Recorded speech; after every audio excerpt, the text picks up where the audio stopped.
கன்னி ராசி நபர்களுக்கு இந்த வாரம் போல கன்னி ராசி நபர்களை பொறுத்தவரை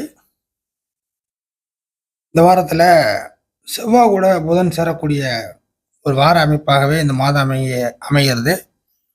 இந்த வாரத்தில் ஆரம்பிக்கக்கூடிய இந்த கிரக சேர்க்கை இந்த மாதம் முழுக்கவே அதுக்கு அடுத்தது வரக்கூடிய நாட்களையும் பின்னாடி தொடரும்.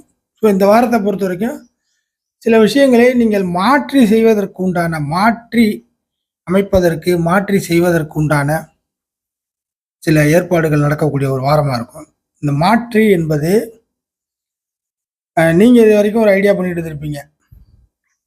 அந்த ஐடியா படி இல்லாமல் மாற்று வழி, மாற்று யோசனை, மாற்று ஐடியா,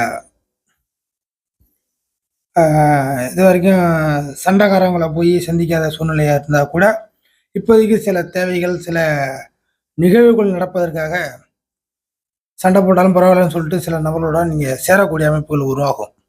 சண்டை போட்டிருந்தாலும் பரவாயில்ல, மறப்போம் மன்னிப்போம் அப்படிங்கிற கான்செப்ட்லாம் நீங்கள் எடுக்கிற மாதிரியான ஒரு வாரமாக இருக்கும். சந்திராசிரமம் வருது இந்த வார அமைப்புகளில் பிற்பகுதியில். ஸோ சந்திராசிரம சூழ்நிலைகள்லாம் ஒன்றும் பெரிய அளவுக்கு மைனஸ் எல்லாம் உங்களுக்கு அமையாது கன்னிராசிக்கு.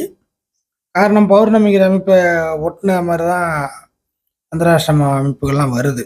பௌர்ணமி விட்டு கொஞ்சம் விலகின அமைப்பில்.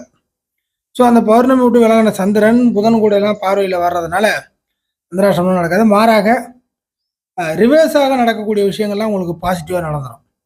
இந்த வாரத்தில் கன்னிராசி நபர்களுக்கு ஒரு சிறப்பு பலனாக ரிவர்ஸாக, மற்றவங்களை ரிவர்ஸாக நடக்கிறது உங்களுக்கு பாசிட்டிவாக நடந்துடும்.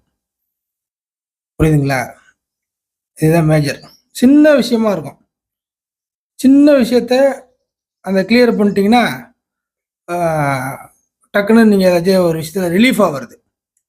அதாவது இது வரைக்கும் ஏதாச்சும் ஒரு விஷயத்தில் போய் மாட்டிக்கிட்டு இருந்தீங்கன்னாக்கா அதுலேருந்து ரிலீஃப் ஆகக்கூடிய ஒரு வாரமாக நீங்கள் வச்சுக்கலாம். சில விஷயங்களை மாற்றி செயல்படுத்துவதற்கு உண்டான ஒரு கால நேரமாக நீங்கள் எடுத்துக்கலாம். ஒரு சில நபர்களுக்கு மறைமுகமான சில நல்ல விஷயங்கள் நடக்கும். அடுத்ததாக நீங்கள் ஏதாச்சும் வெளில வர முடியலன்னா இந்த வார அமைப்புகளில் வெளில வந்துட முடியும். அதே சமயம் ஒரு சில நபர்களுடைய பழக்க வழக்க அமைப்புகள் பழைய பகையாக இருந்தாலும் பரவாயில்ல, மறந்துட்டு மன்னிப்போம் அப்படிங்கிற கணக்கை கையில் எடுத்துட்டு இதுக்கப்புறம் சில விஷயங்களை சேர்ந்து செய்யக்கூடிய ஒரு சூழ்நிலையாக மாறும். பலருக்கும் ஒரு சாஃப்டான ஒரு சூழ்நிலைக்கு போயிட்டு இருந்திருப்பீங்க இது வரைக்கும்.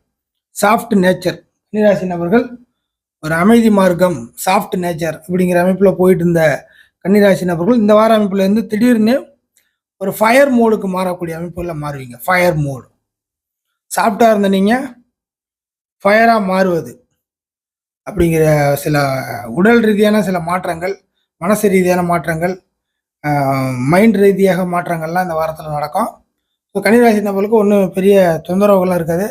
எல்லா விஷயங்களும் வேகம் எடுக்கும் அப்படின்னு வச்சுங்க. வேகம் எடுக்கும்.